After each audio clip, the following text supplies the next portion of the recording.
We live in a mechanical age. Everything has been made mechanical. Our industry, our clothing, our cooking ware, our transportation, our poetry, our music, our art. Everything now has become machine made and industrialized and institutionalized. And yeah, guys, I'm actually freaking out a bit. We have spent the whole year on campus. I mean, it's winter right now, and we're in the dark of the dark, and it's been snow on the ground for weeks. And you go out, and it's dark, and you stay in, and it's dark, except for all this electric light, which is very nice. But we've spent all year talking about the effects that the machines are going to be having on our life as a university, on our teaching, on our ability to help our students understand and gain knowledge and to test them whether they have knowledge. And you know, frankly, most of my department is a little worried. I mean, we have some ideas. We're having conversations about what sort of policies we should adopt as a department. But the main sense seems to be we're trapped. We're in this world of machines that light our rooms and bring us to campus and enable us to talk to each other on the internet. And yet we know that there's something that we're losing, and we're in mourning for it, and we don't know how to articulate this. We watch videos online looking for signs of the times, the reading of the past year, decade, century, to help us understand what is coming next. These are peculiar and unusual and completely predictable times. Welcome to the Mosaic Ark.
So how are you feeling? Well, I'm feeling a lot better since I shut that video off that you suggested I watch before here. That was Well, yeah, so that's really this. discombobulating. Okay, so that's the video from their group, a couple called Truth Stream Media. Truth Stream Media, and they've been making videos for like 12 years. I learned when I looked up their YouTube channel. That's interesting because Yeah. I assumed it was AI. I assumed they just fed a prompt into AI. And it and pulled came all up of with- that out. I don't know. I and mean, it was pulling up images that were directly related to pop culture and political references about AI itself. Yeah. And about see that's what it's hard to actually remember. It's like that. It's like that Cocoa Melon for kids, but this is for adults. It's like there's these really quick flashes of video and interviews and music and I found it disturbing that I actually understood it all as it was going through my head, because there were bits and pieces of things I've already seen before. Right. So to let everybody else in on the what we've been watching, it's a compilation video. It's like 2.5 hours long, and it did take me 2 days to work through it. As you did, I got a little weary yesterday, and It was disturbing. well, I only made it 37 minutes, and I'm like, no, I can't take any more of this. It and was too much. it was in fact just a retrospective of 2025. Yes. So I mean that Well, a retrospective, but it did at the very beginning, it contained a lot of very old interviews too, from the 1950s. I think it started with that. yeah, and it has a McLuhan. Um, I think that's how Mel found it when she was looking for Mm. McLuhan stuff, because it's got some McLuhan tags in it and things like that. Yeah, but Yeah, it's for sure. mainly just a month by month compilation of notable moments for Yeah. for So 2025. what sparked my interest most in the 37 minutes I could take of watching this was when they got to Barack Obama, and Mm. he was asked a question, and he went, and it was like a glitch. He stopped, and then he recovered and said that he was the first digital president. I don't remember ever hearing him say that, but that was probably some talk he was giving 2025, because you said it was retrospective. So I thought I was the first digital president. I was the most photographed president, and a lot of AI has been created of me. I'm like, that's it right there. It's like that's going to be the excuse going forward for everybody. If people, if the Well, president or any elected official does something you don't like, oh, it's AI. It wasn't me. I wasn't there. It wasn't me who wasn't there who didn't do that, right? well, see, this is I actually, so as horrified as I was watching through the whole thing, because it's, I mean, the background music is a bit haunting. So I think it's meant to make you feel unsettled for sure. Not all of the It's clips. There's a bunch of like Elon Musk going. Actually, I like that if you get to the very end, it's Elon Musk going, well, and he said this like in 2015, because they do a sort of retro. They do it at the end. They get to the retrograde, where they're sort of showing you how the things that were said in the past now seem different because of what's happened now. So it's like reading the past through the present. And he's in mhm. 2015 saying, it's like thinking you're going to summon a demon. And thinking you It can was control it. strange. And I said, I've been saying that all along. Based con, Rob, you remember when I said that? And you sit around hoping that you're going to make your little robot minions, but there's something Well, demonic in it, whatever that yeah, means. that's what Alex Macros was talking with us about Right. BaseCon too. It's like there's a whole lot of people that have noticed what you just said, and it's kind of freaking them out. Well, Elon Musk may have said it before I did, but I certainly said it before a lot of the people now are saying it. It's like, wasn't it obvious that this was where we were going to end up?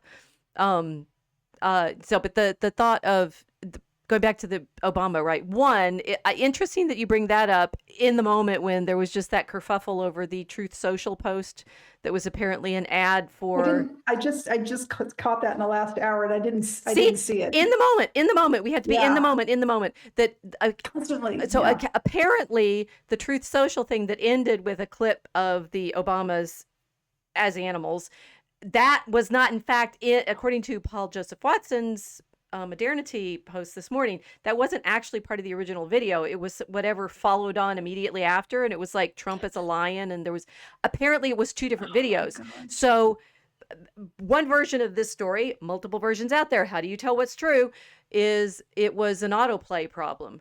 It played one thing, and then like you're on X and you're watching one video, and sometimes they loop, and sometimes they Yeah. pick up the next thing, which you can never figure out where it comes from. I have not yet figured out how to trace those subsequent videos. So people could be watching and think they're the same video for sure. So some corner of my mind just asked myself if 300 years ago people were having the same kind of conversation about what was just read in the newspaper, and that we wouldn't have learned about this at all if not for it would have taken months, and now it's only been 7 days and we already know what's going on. How well you anticipate. You and I must have been talking for a while. A few years here and there. A little bit. Let's just say she just spilled the beans. It's not new. Right. Yeah, We so yeah. this is this I will this is the marching robot from our cover for tonight. And I challenge you.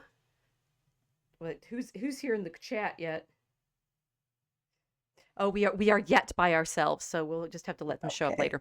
I challenge you to date it. When is this robot marching into across the institutions, sweeping away all tradition coming Okay. from? I love taking guesses like this.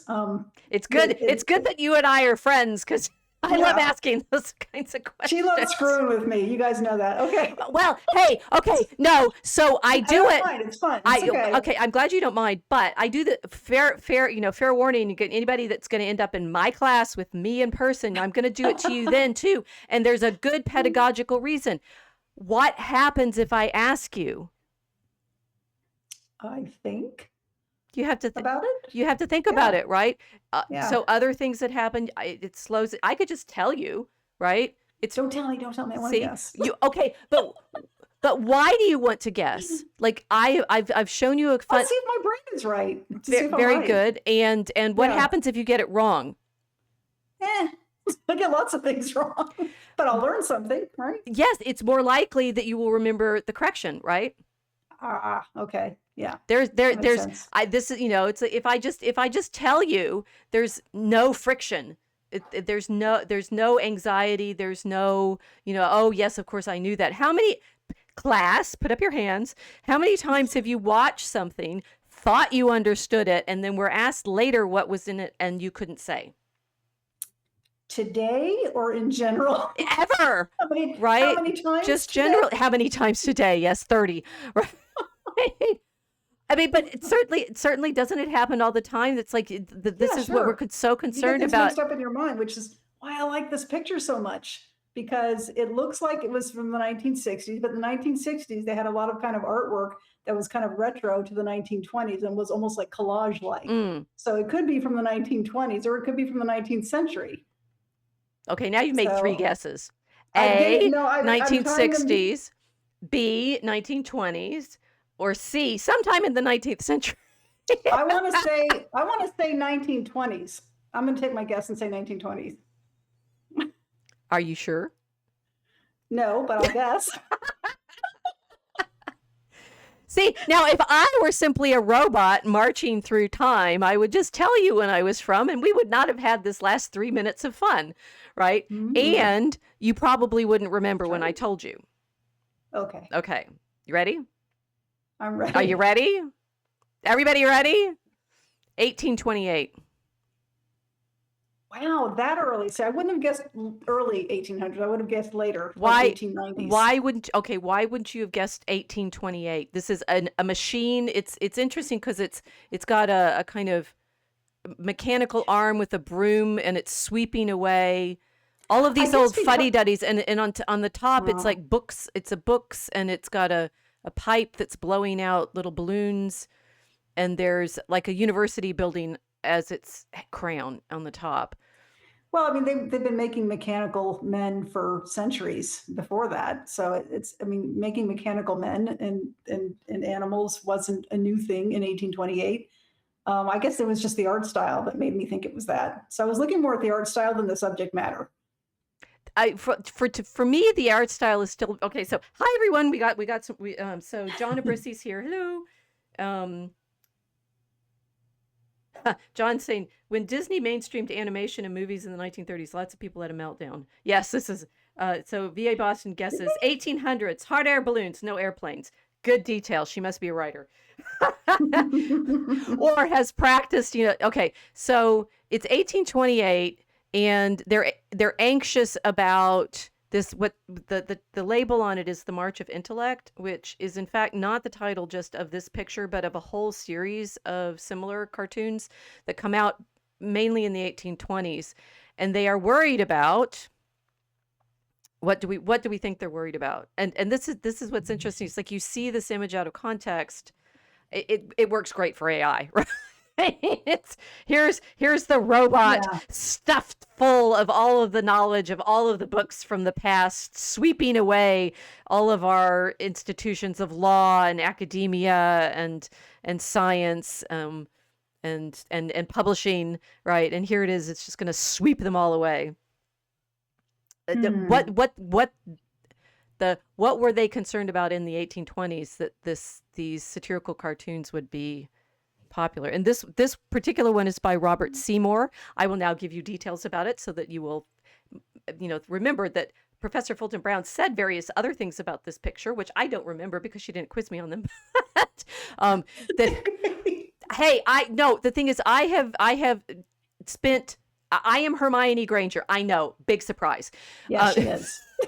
She identifies as Hermione. Yes. It's very easy. I want her wand. You and I are going to go to Diagon Alley and get me one.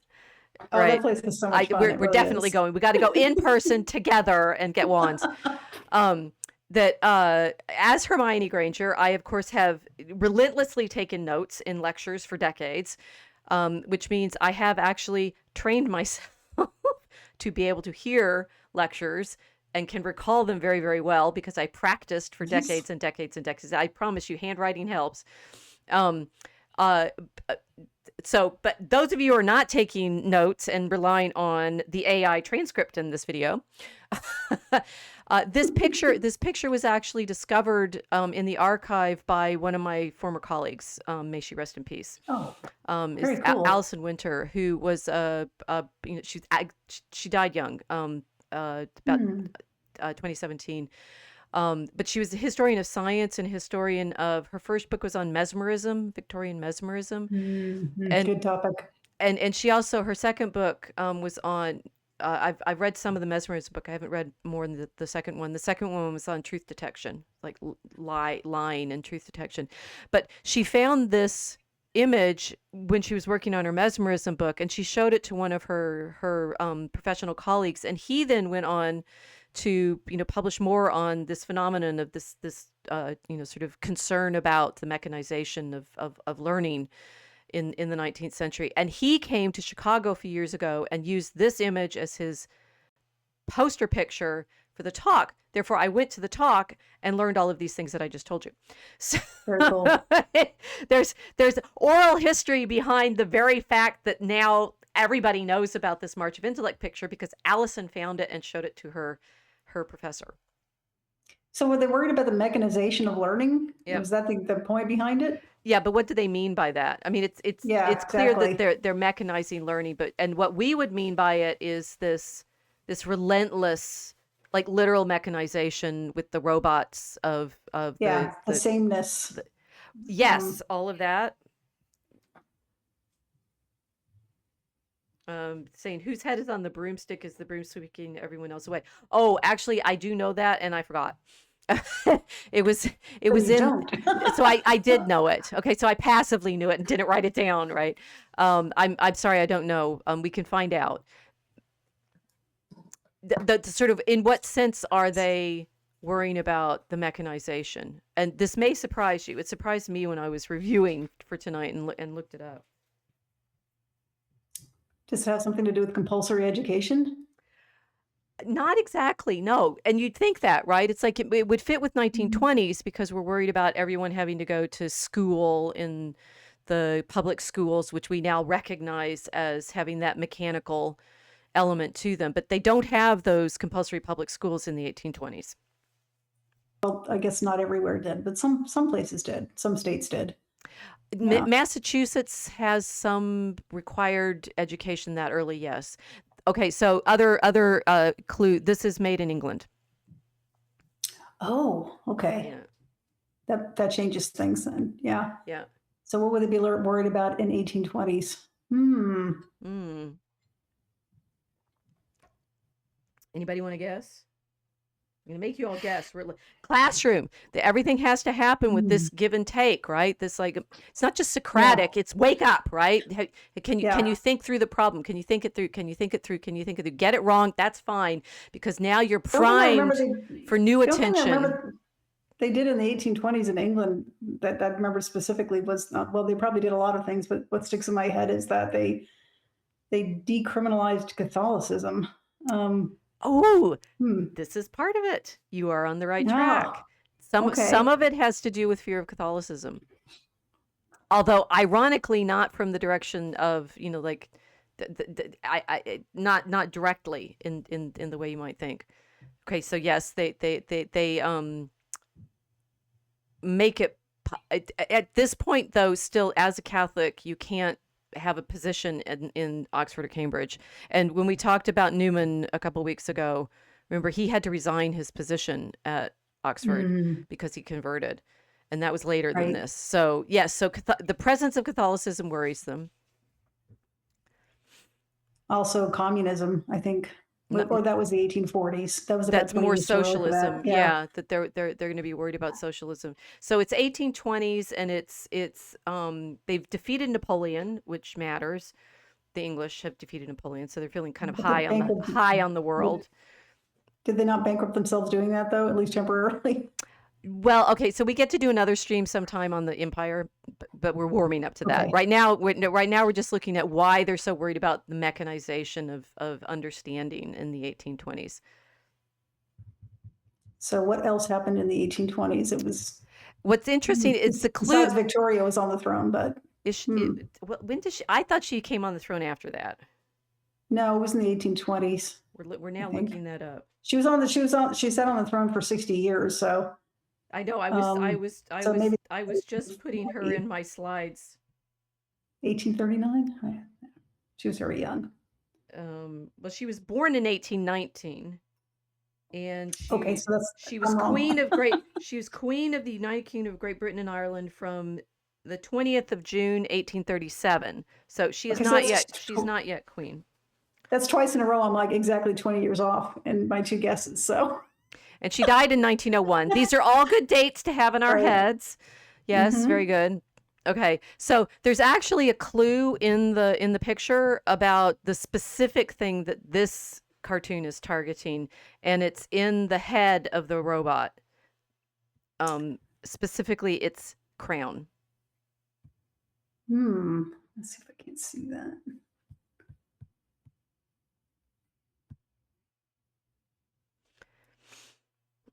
I cannot see it. Sorry. So it's a little building, and it's actually it's London University. And ironically, it was new then, and it was founded and was apparently open to Roman Catholics and Jews and others. So it was open to those who were not allowed into Oxbridge.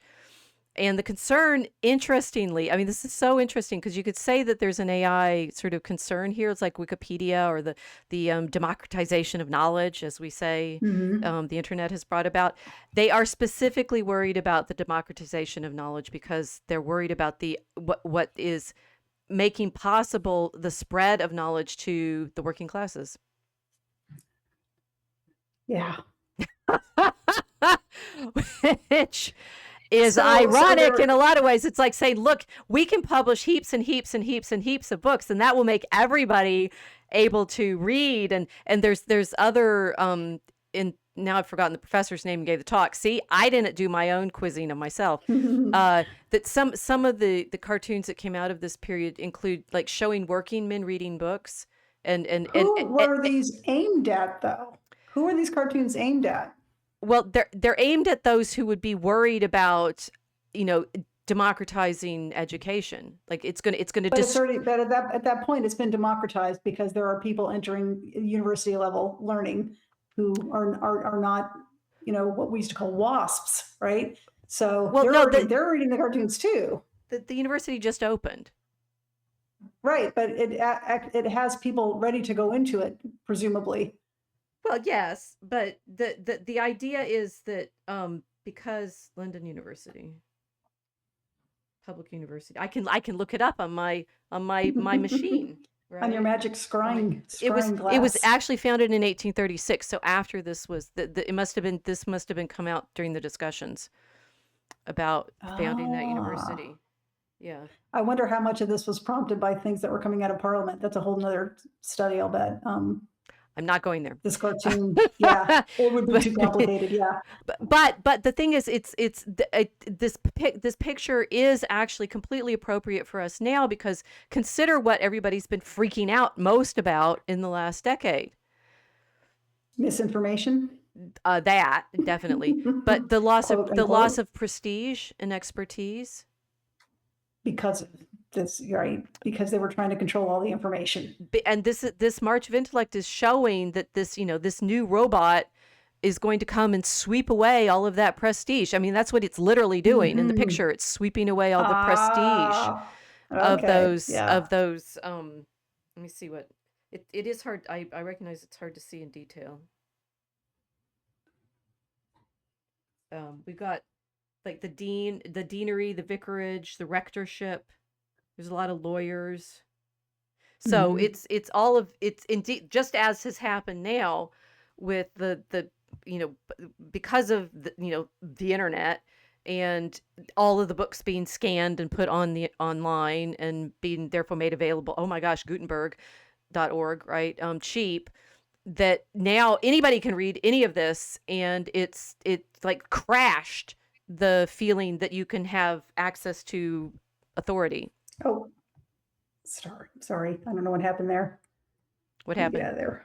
I was trying to see the slideshow. I swear I'm not technologically challenged, although my husband says I am. I'm trying to put the slideshow on and look at it as you're showing, because usually I can do a split screen. I gave you this. I gave you the Dropbox. You did, and I did look at them. I did look at them. Behind the scenes is coming out. Yeah, I know. Sorry. Anyway, so I thought, the Industrial Revolution was supposed to be a magnificent and wonderful thing, and we all celebrated it, right? No. Really? You think people might be a little glum about it? Well, I think the Industrial Revolution was, well, thanks to people like Dickens, was always shown as something kind of dark and awful. Well, interestingly, for this Robert Seymour, who did I've got Thomas Carlyle on screen, but I'll go back to Robert Seymour. Robert Seymour did the illustrations for the Pickwick Papers, apparently. Oh, cool. Yeah, so there is a Dickensian element in this. But I've been teaching the Industrial Revolution, some of these images and texts and such this past week in my History of European Civilization class, and when I was asking the students about their impression of one of the little bit of a side detour. One of the features of the 19th century is to be nostalgic about the Middle Ages constantly. And so some of the stuff we've been looking at is, the way they rebuild the Houses of Parliament to look like they're medieval. Yes. And the way in Germany, everybody's making castles like the famous one, Mad Ludwig's castle, all of those ones that are Neuschwanstein. Right. All of those are built in the day as, these fantasy versions of the past. And, I'm asking them, here we've got this Gothic architecture and we've got the electric lights coming in, and which do you think is the light ages? Because, there's some anxiety in the 19th century about which one's which. And most of the students in my class went, now. Now. No. I want you to be thinking about the Middle Ages a little more. Oh, I like heat and indoor plumbing. Oh, stop. And bricks and tiles and all of the housing materials that we use in our all of the building materials we use in our houses now that are industrialized in the 19th century. Yeah, I wanted to point this out last week. We were discussing the artwork about how things used to be made so beautifully. And I watched, just before then, last week, I watched like a mini documentary, it might have been BBC, about Victorian architecture. And it's now basically a museum, but they show this beautifully ornate and beautifully painted room. And it looked like some kind of engine room. It's like, what is this? It looked like part of a cathedral. Yeah. It was a sewage pumping station. That's not the way they decorated it just for the tourists. That's the way it was done in the 19th century, because they decorated everything look beautiful. Yes. And I thought, were they trying to make public civil works projects not only just as beautiful as the cathedrals were, but to maybe make modern life supplant it in people's estimation? if your students are saying, no, here, today is absolutely better right now, 100%, right? I don't want to go back to the Middle Ages. They're not thinking of beauty because, well, Oh, at least in the 19th century, they didn't have to make the choice. They did both. excellent point. Very good point. The other thing that it does is, of course, flatten time, which you Oh, have just very aptly evoked. You don't have to choose. It's all now. yeah.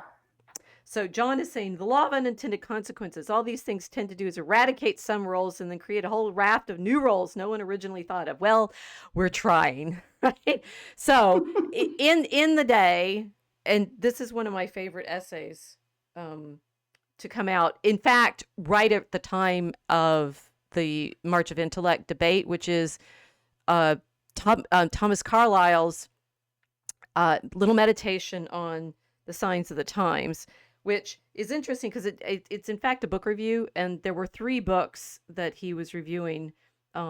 Anticipation, or 100 Years Hence, which was published in London in 1829. The Rise, Progress, and Present State of Public Opinion in Great Britain, also published London, 1829. And The Last Days, or Discourses on These Our Times, etc., by the Reverend Edward Irving, London, 1829. And so Carlyle, writing in the Edinburgh Review, has a little meditation on these 3 books, which are all basically about saying, what's coming next? I've not read these books, so I don't know. But he opens with, it is no very good symptom either of nations or individuals that they deal much in vaticination. I'm like, okay, most everybody now is tripped because you don't know what vaticination is. I don't. I tripped over that word too. I was like, what is that? I'm sorry, I didn't have time to look it up before our stream. Basically, telling the future, right? It's Okay. it's the Latinization of the word for like fortune telling, prophesying, but with Okay, with a the new sense of conspiracy theory just dropped. It sounds like Vatican. But go on. how good you are. You are really on fire tonight. I'll keep going. Happy men are full of the present, for its bounty suffices them, and wise men also for its duties gauge them. Our grand business undoubtedly is not to see what lies dimly at a distance, but to do what lies clearly at hand. But he said, what's funny about this is he starts by saying, look, they're all trying to predict the future, but I need to talk about now, right? I need to talk about what's actually happening now. What's hilarious about this alleged book review is you get absolutely zero idea what the books are about. I still to this day, I mean, I've never looked them up. I don't know, because what he ends up meditating on, dour Scotsman that he is what I started with in the video tonight, how everything's become mechanical. So all of that I was sort of ad-libbing it, trying to remember exactly how he says it, but he's saying here the present is, what's the present, right? What are we going to call this present? Were we required to characterize this age of ours, and realize he's writing in 1829, so nearly 200 years ago, required to characterize this age of ours by any single epithet, we should be tempted to call it not an heroical, devotional, philosophical, or moral age, but above all others, the mechanical age. It is the age of machinery in every outward and inward sense of the word, the age which with its whole undivided might forwards, teaches, and practices the great art of adapting means to ends. Nothing is now done directly or by hand. All is rule and calculated contrivance. For the simplest operations, some helps and accompaniments, some cunning abbreviating processes in readiness. Our old modes of exertion are all discredited and thrown aside. On every hand, the living artisan is driven from his workshop to make room for a speedier, inanimate one. The shuttle drops from the fingers of the weaver and falls into iron fingers that ply it faster.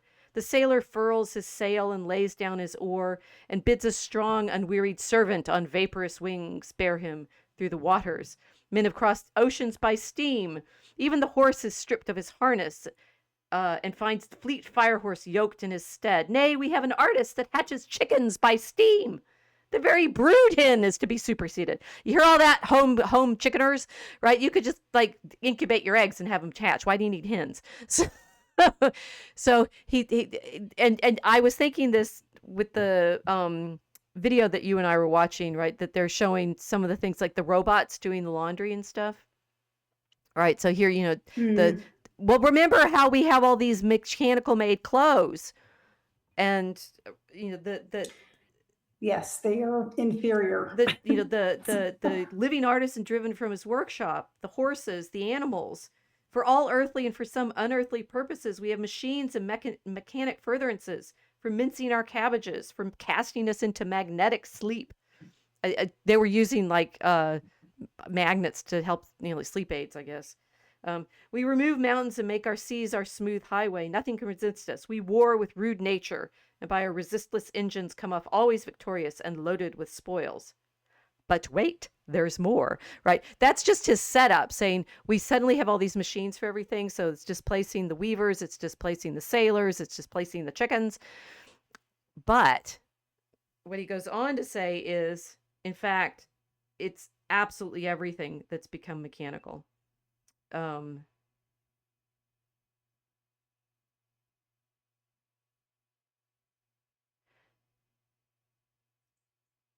I was looking up Wordsworth. I'm pretty sure he was Yeah. contemporary. He was Carlyle, and that must have been that must have been the a popular thought at the time. That's we're losing something.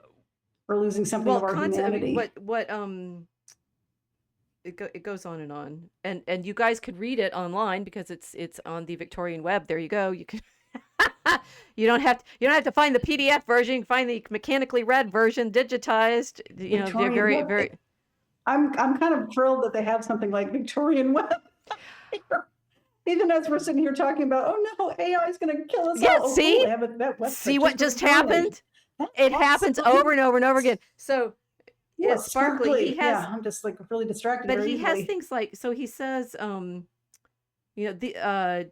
everything has its machine now, including there's this wonderful passage where he talks about how no matter what you are, if you're a society or something, you have to have an institution and dinners and so forth. So that his general claim about it could, you could read this into that 2025 video, right? These things which we state lightly enough here are yet of deep import and indicate a mighty change in our whole manner of existence. For the same habit regulates not our modes of action alone, but our modes of thought and feeling. Men are grown mechanical in head and in heart as well as in hand. They have lost faith in individual endeavor and in natural force of any kind, not for internal perfection, but for external combinations and arrangements, for institutions, constitutions, for mechanism of one sort or another, do they hope and struggle. Their whole efforts, attachments, opinions turn on mechanism and are of a mechanical character. And then he goes on to trace it in all of the other places, including, for example, physics, metaphysics, poetry. He has a nice little passage on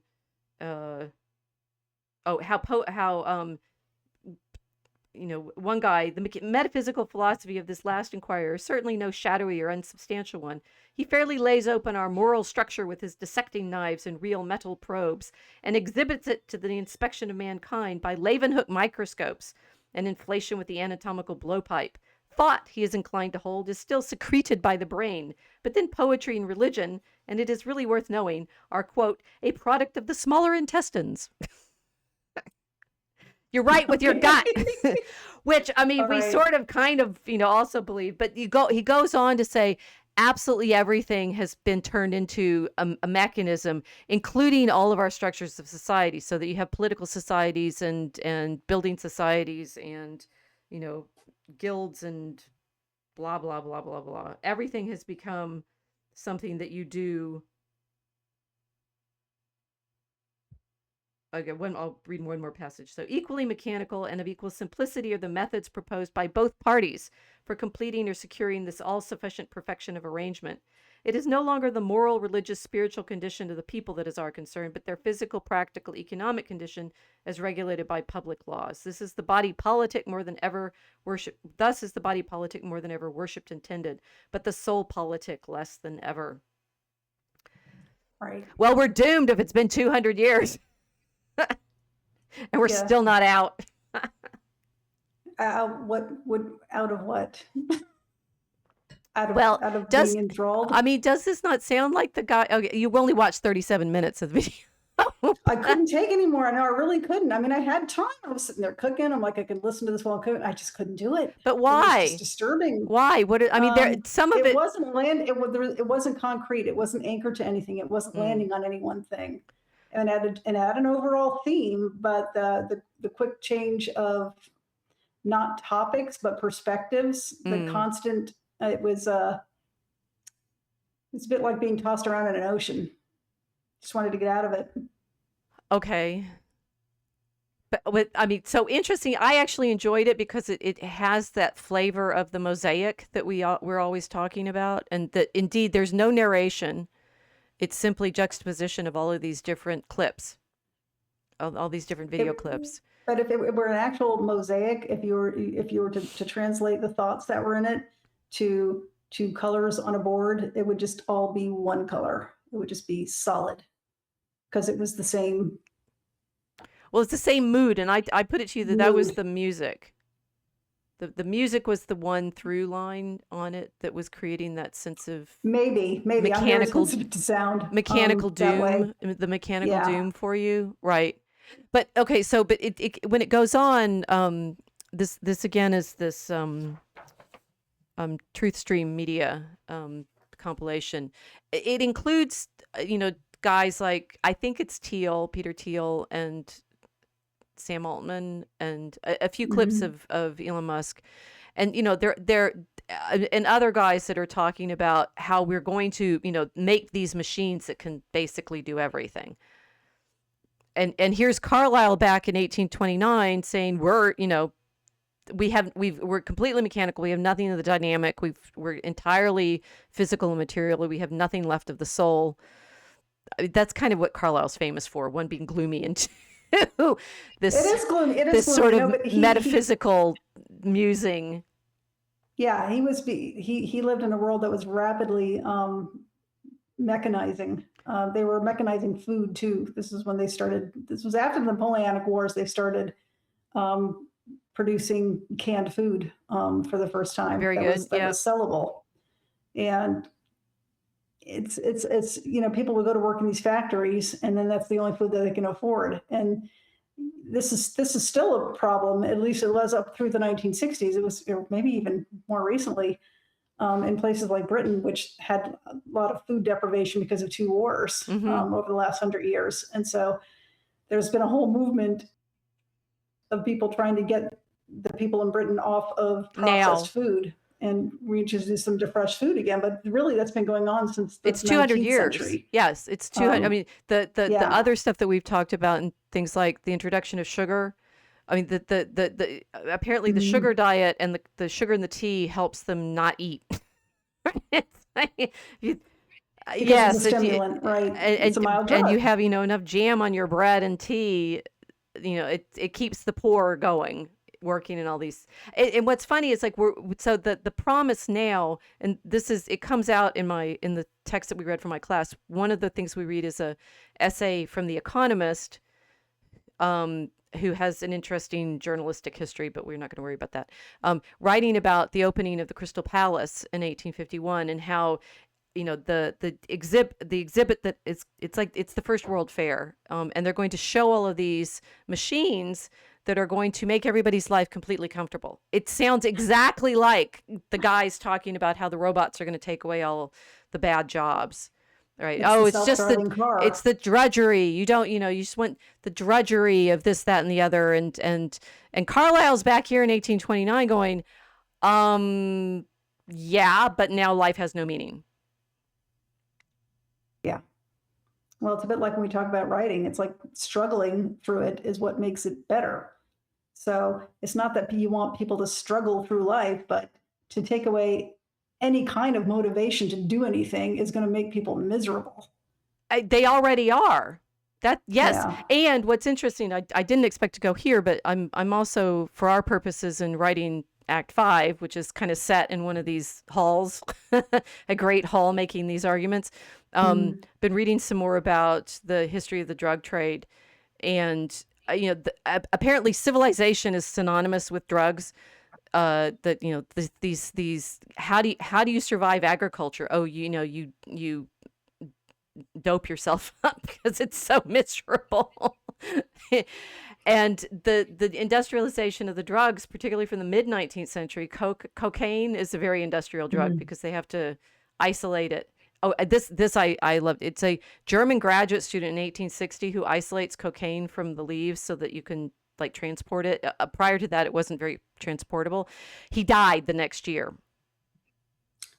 Of a drug overdose? We don't know, according to the book that I'm Oh. reading. No, the book didn't tell me. And then in 1862, the year after he died, Merck takes it up, like as in Merck, now pharmaceutical. I'm like, Oh, is that even a conspiracy it's theory? Come on. there we go again, right? Okay, so They're just a cartel. we never get out of this story. Anyway, if in fact we are stuck in this story now, is there anything different about now? What is in fact happening for us? So I've been doing a lot of research, which I'm staggering. To these guys who I'm showing you right now are they're Yeah. they're the New Polity? editors of New Polity, and the guy in the white shirt is Mark Barnes, and the other guy is Andrew Willard Jones. And we'll send out in the newsletter links to all of these things so you guys can do your homework if you'd like. They're talking about what happens when you don't read books anymore. Like what are we going to lose with AI? And the main thing that I enjoyed they were talking about is what it's going to be like when nobody reads books anymore, or what we're actually losing by not reading books. Should we care whether people are not reading books anymore? I mean, that's like everything's scanned. It's all on the internet. Can't we just get it somehow? Why does it? I mean, it's like I'm me. I'm surrounded by books. Here's another book that we're Well, I talking think about it's more like tonight. people aren't reading at all, whether or not it's electronic or paper. Well, they're watching compilation videos, juxtaposed images. Mhm. Yeah, they are. Yeah. Why is that a bad thing? Why is that a bad thing? Well, it's hard for me to answer that because the kind of videos I've always watched first on television and now on the internet have always been more like educational type stuff, just because that's what interests me. But what are people in general watching now? I mean, they're watching brain rot. No. Just forget about the content.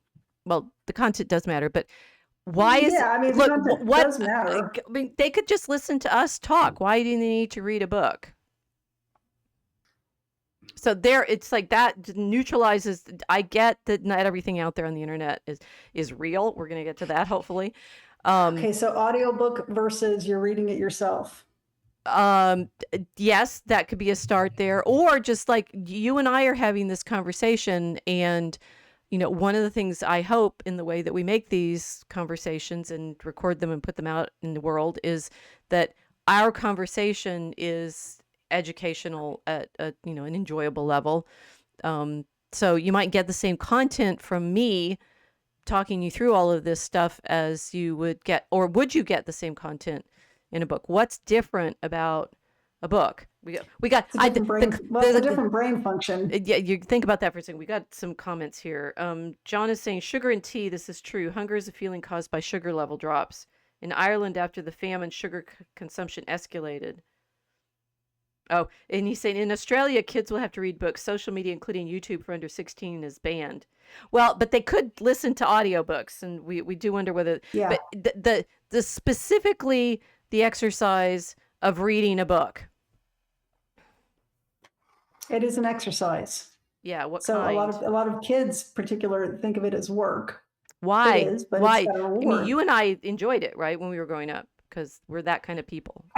I did not always, Oh, you actually. didn't. I Okay, mean, you weren't Hermione. no, I wasn't Hermione. You No, were I Ron did. asking Hermione to do your homework for you. I read when I was growing up the same way I tend to read now. I mean, I have tons of books that I have to read list is getting bigger and bigger because I've met all these cool people that write really cool books over the past couple Yes, of years. go to You know? BaseCon and then you come home with Yeah, for sure. the year's worth. I bought a bunch of Rob Cruzy's stuff because he's so funny. He's just a fantastic writer.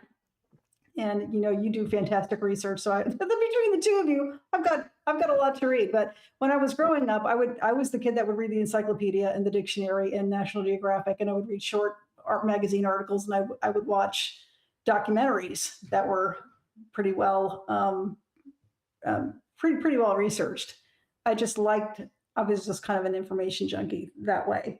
So I would read short bits. I wouldn't read a lot of fiction. That just wasn't my thing. I read fiction because I had to. And that's what made it like work, because it was homework to me. When you Right. only have it in a homework context like that, it tends to just become work for you, and it's hard. I think there's a couple of publishers out there that are trying to really hard to start encouraging authors to write fiction for boys, and that's really important because the stuff that they make the kids read, girls and boys, is just not enjoyable and it's only work. So how do you get kids to see and then grow into adulthood thinking it's actually a pleasurable activity? Well, you just described two different practices of reading.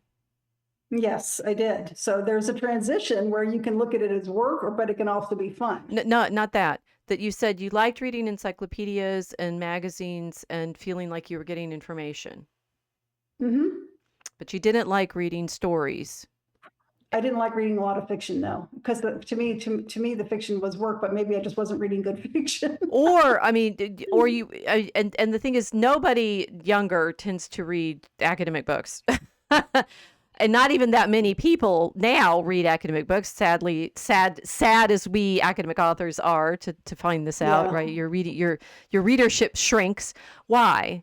Like, what is it? And this is, and in fact, it's Andrew in the new polity video that I think just makes he makes a very clear case, one of the best I've heard, for what it is that a book does that is, it's what we actually, if you come and you study with me at the university and you go through not just an undergraduate class, but graduate training, and I get you into writing longer papers yourself, and you have to read a lot of books, and I'm training you how to use a book to understand what kind of thing it is. And it's like, it is an exercise. It's a discipline. It takes a lot of stamina to get to the point where you can do what with a book. And it's like, if you think about why it's difficult to do it, it starts getting into what it is that is special about books, that indeed, I mean, I was yesterday, I was reading in like reading about drugs. Okay. And I had been reading a lot, and I'd been grading yesterday afternoon, and I was tired. And so I went and looked at the Truth Stream video, and that was actually relaxing for me because it was completely different. I mean, like, oh, great. I just get to watch juxtaposed images and think about how they go together in meaning. Or you don't have to think at all because they've already done the thinking for you. Well, they put these together because they're all matched. Look, Harold Innis did all the thinking for you before he wrote this, right? Did he? Well, yes, because it's in the book. He put, it's like here's the orders. Right, but is he not writing about things he's hoping people will think more about? Well, that's what they're putting in the video too. We're talking about their video. They hope that it generates thinking. The Truth Stream video, particularly, not necessarily every video. Yeah. But, so here, we are perhaps too much part of the civilization which followed the spread of the printing industry to be able to detect its characteristics. We're in it. This is why it's hard to understand what we're going to lose. Education, in the words of Lasky, became the art of teaching men to be deceived by the printed word. Haha. The most important service rendered by the press and the magazines is that of educating people to approach printed matter with distrust. Haha. But there are unmistakable signs that ours is a civilization which partakes of the character of all civilizations and its belief in its uniqueness and superiority over all other civilizations. We are all familiar with the claims of the printing industry to the effect that it has ushered in a new and superior civilization. No other civilization, we are told, has enjoyed our advantages: democracy, education, progress, individualism, and other blessed words describe our new heaven. Remember that this is the argument that's going to be made by the people who are making those robots marching through the institutions and destroying their prestige by public education. And he's saying, we march through, and here we have printing now, and we believe this. At this point, the water becomes swift, and we are in grave danger of being swept off our feet by the phenomenon we are describing. We are in danger, on the one hand, of losing our objectivity, and on the other hand, of being placed under arrest. Freedom of the press has been regarded as a great bulwark of our civilization, and it would be dangerous to say that it has become the great bulwark of monopolies of the press. Civilizations have their sacred cows. The Middle Ages burned its heretics, and the modern age threatens them with atom bombs. Bah. Anyway, the point being there, meta point, when you're in a particular media culture, you can't see it. You can't see what's particular about it. And this, again, is what the New Polity guys were talking about. What is a book? I'll look and see what the others are saying. John says, just a reminder that in 1975, I passed a final year English test by going to see Jane Eyre the film, which was at the theaters at the time, rather than read the assigned book. Aha. So he knew the story, right? What's the difference? I mean, it's like to think of the watching the film, we've been talking about, engages your attention in a different way. But the thing is, what does it take? So Marshall McLuhan was very interested in one aspect of reading a book, which was the training your eyes to follow the line of script, which there were apparently in the 1950s a lot of experiments. I've seen videos or movies of them doing this, that they were doing eye tracking movements with readers to see how they followed the lines of type on the page. And McLuhan was fascinated by this because he got a lot of ideas about the linear nature of thinking and such like that.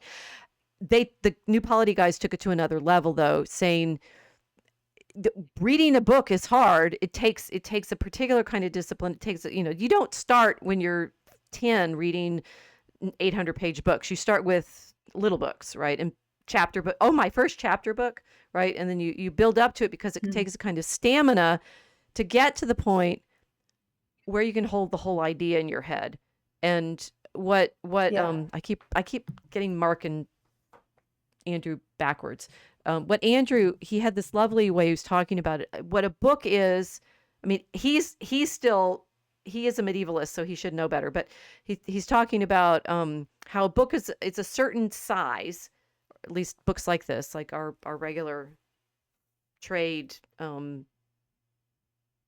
academic books, right? You can hold it in your hands. It's like it's single big thought, right? Which is why super long books are hard to read, because you have to hold the beginning of the book in your head all the way to the end to make sense of the book. And if you can't remember this, I think students complain about this, right? It's like if you're reading and you can't remember everything that you've read, you can't follow the argument. Yes. It's a very specific kind of mental discipline that it takes. And it's a very specific kind of mental discipline it takes to set the argument up and sustain it as a writer through all of the steps and all of the evidence and all of the documentation that you have to do to make an academic argument. Now, what's interesting about Andrew making that argument as, something we're losing in the McLuhan sense, well, yeah, of course, because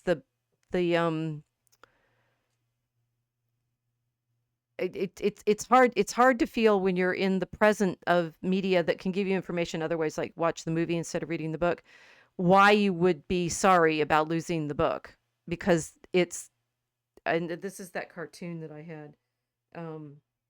Yeah, well, if you're just testing to a certain number of questions about the plot of the book, then yeah, you can probably get it from the movie. Well, that's But I mean, a clever teacher is going to actually ask you to do essay questions to see if you actually understood Yeah, what but we you were can't do that reading. anymore because ChatGPT will write them. Not if you make it do them in front of them on a blue Well, book okay, so but this, right, but then handwriting. this is like the machine problem, saying, okay, we had to make them do it physically by hand to make sure that they remember what they've written. They have to do it on paper. They have to change the medium in which they're doing it in order for the Well, they just have to show up and yeah, you read this book, okay, show up in class and you have to write an essay in front of me with a pen and paper. right. Okay, so that's going to take a lot more time. Yep. So in the cartoon, the kid with the guitar is saying, "You see, Dad, Professor McLuhan says the environment that man creates becomes his medium for defining his role in it. The invention of type created linear or sequential thought, separating thought from action. Now, with TV and folk singing, thought and action are closer and social involvement is greater. We again live in a village, get it?" And of course, the dad just looks sad because he's surrounded by all his books. Oh, yeah. It's the global village. I'm gonna listen to the global villages stuff over there. I don't need your books.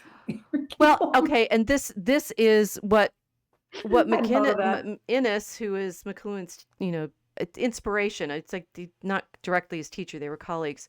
Um, is saying is each culture, and I fumbled this a little bit. I didn't get the order of argument out clearly, which is another part of the problem. It's like I need to, when we do these conversations and I've set up a point that I want to make in my head, I have to make this point and then this point and then this point. It is mathematical in the sense that every step has to be there, otherwise I flubbed it. And Mhm. the point about, okay, so I wanted to make the point about the book argument, saying it's a particular kind, and I made some notes for what he said. See how verbal I have to be, and written and scripted in order to make this. Yeah. Um, You're gonna get different, you're gonna remember different things from reading than you would be from listening or watching. yes, which means, hold that thought. Okay, so what Andrew said, the loss of the book is a single thought contained in a format meant to be held in the hand, a sustained idea worked out by a single mind. And he's saying, when we no longer read books anymore, we're not going to have that discipline of thinking to be able to work through ideas in that fashion. And my sense is, as someone who has to, sorry, has to teach people to get through books like this, it's really hard. I mean, one of the major things you do in graduate school is you do your orals exam, which is read a big stack of books and then have to talk about them. And to do that, you have to put them in your mind in a fashion that you can reproduce elements of the argument ad lib. Mhm. People who've not gone through this don't get it. Just, I mean, simply, truly don't get it. And because it's from the outside, it's like, how do you explain why you know how to play that chess game really, really well? You just do. So why do I know how to put this idea with this idea with this idea and frame it this way and put it together with all these other books and stuff? Well, it's because I've been practicing it. So it's a kind Yes, of practicing very different. it's a Yeah. kind of mental skill. Okay, Hmm. that idea. Um, and then the kid coming along and saying, "Oh, but we're shaped by the environment that we're in." Uh, and McLuhan saying, "A strange bond often exists among antisocial types in their power to see environments as they really are." Dun dun dun. Yeah, I felt that for the past 10 years. Well, the seeing the environments as they really are, it's Eventually, like, people will catch up with me. maybe, but the seeing the environments. What does that mean to you? What does the seeing the environments as they really are mean to you? Well, to me, it made it. Well, maybe this is what he meant by the cartoon, but when I saw that, I thought, yeah, yeah, antisocial. Well, you're not necessarily antisocial. It's just that sometimes you can see things around you going on socially or politically that other people can't see yet. and it may take them longer to get there. So this is the huge question that Innes plus the New Polity guys plus McLuhan is helping, I hope, us show. What is the environment that we're trying to see right now? And what I see, just the close the thought on the books, what I see in academia is, of course, all we're lamenting the loss of the book practice. And it's real, right? It's like, once we lose it, we're not going to be able to do it any better than, people can weave their own clothes. To be able to do it is going to be this kind of, nostalgic reenactment kind of thing. But back in the 19th and 20th centuries, people could take a book like this and make it talk to other books and hold these ideas in their head, to be like practicing scholastic philosophy now. Yeah. It's like this meme that went around a while ago, where it's not a while ago, it's pretty recent, when you're describing to somebody, Zoomer or younger, that you used to use paper maps. Right, like So that. what do you mean, like a pirate? Yeah. Again, I never thought of it like that, but yes, like a pirate. Or like the archer guy that we saw the videos of him. He's like, pirates were archers too. Yeah. So this actually, I was thinking about this on Wednesday before I had all these conversations, and I was going to a workshop where we had a visitor who was talking about using the late medieval fight manuals to understand the practices that they were showing, and how hard it is to figure out. I mean, they've got like descriptions, mnemonic descriptions of what to do and drawings and things like that, but there's still missing information that you can't necessarily figure out without testing it and practicing. Yeah. And I was saying, but these are all like skilled fight techniques that Daniel Jacquet told us about, that were in fact used to train men in the towns who were responsible for like militia service, or you have to be able to be there, like the guy. And there's guys now in the world that are using these fight manuals to relearn these skills. There's a group here that does it in Chicago. Very cool. So there's this whole repertoire of physical techniques, physical practices. We practice doing this thing with a dagger, and like, how can you trap him and stop him and stuff. Like, main lesson: don't get in a fight with a dagger. But and if you do 20 feet minimum, and anyway.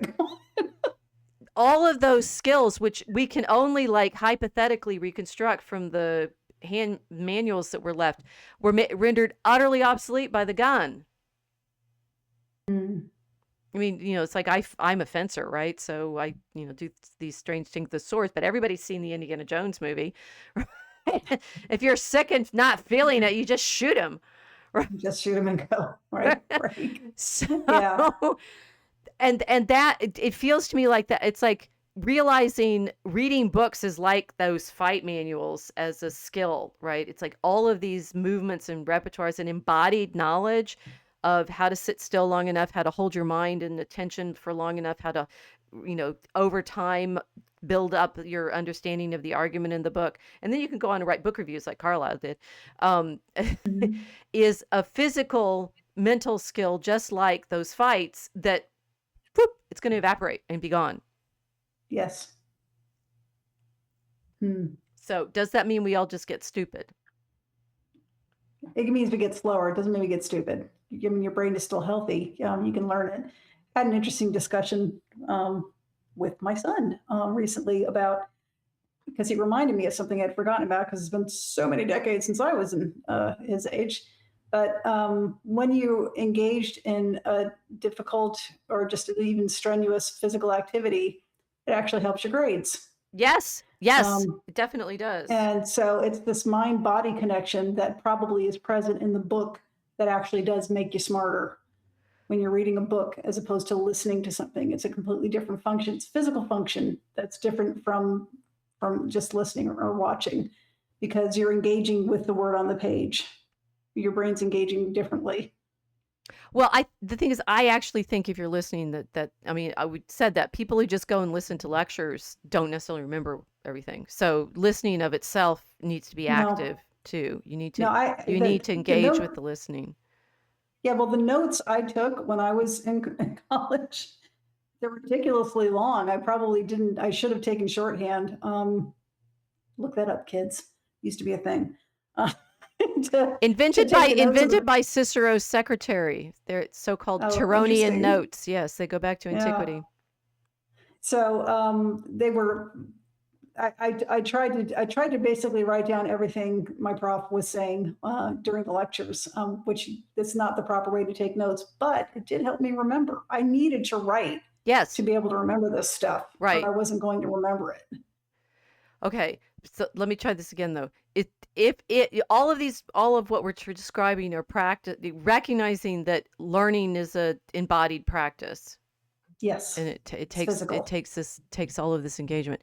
But if we as a culture, and this is a still from the why can't I remember their names? Truth Stream Media. This is a still from their video where they're juxtaposing this tweet with a little Instagram video that they found. The Instagram video I will also link in the newsletter tomorrow. Brad Nesick has a wonderful McLuhanite meditation on the artist as the early warning system of culture, where he ends up, doing a McLuhan reading and saying you need the artist to be feeling these changes first and writing poetry about it. I'm like, yeah, present, Yeah, right? correct. That's right, and that's what Wordsworth was doing, and that's what and Carlyle was doing in prose. Same thing. And engaging with the culture. It Yes.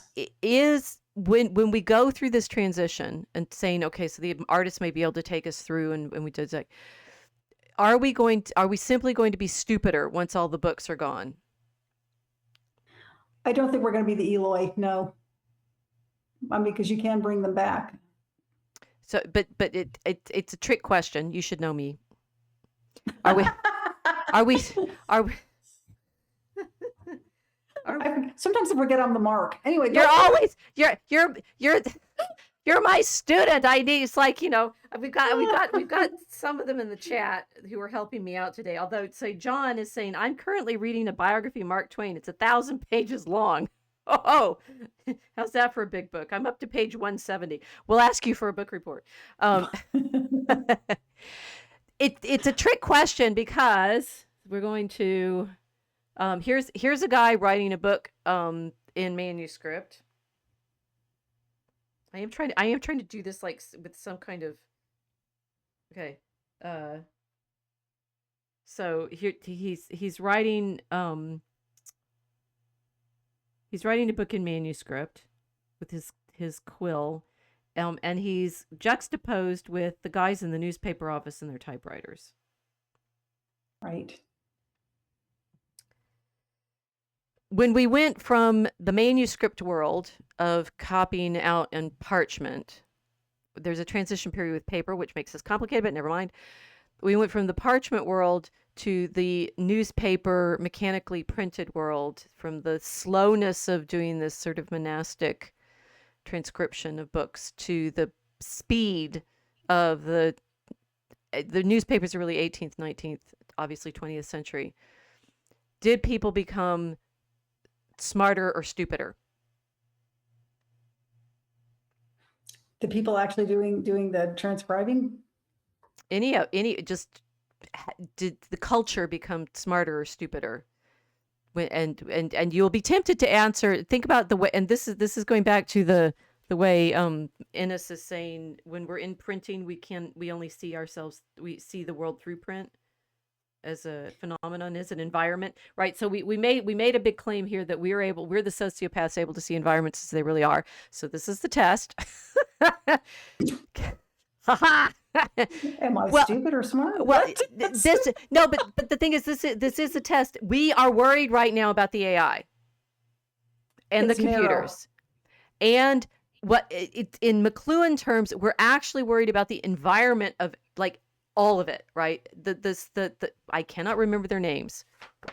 Truth Stream Media. I wrote it down. And I still can't remember that word. Okay, the Truth Stream Media people. It's a couple, man and woman. They are showing us through the video montage that they made the environment that we are in. Yeah. Of and the computers and the videos like. and the audio of the different people speaking, the computer generated images, we hope it's actually Obama talking and not an AI of him.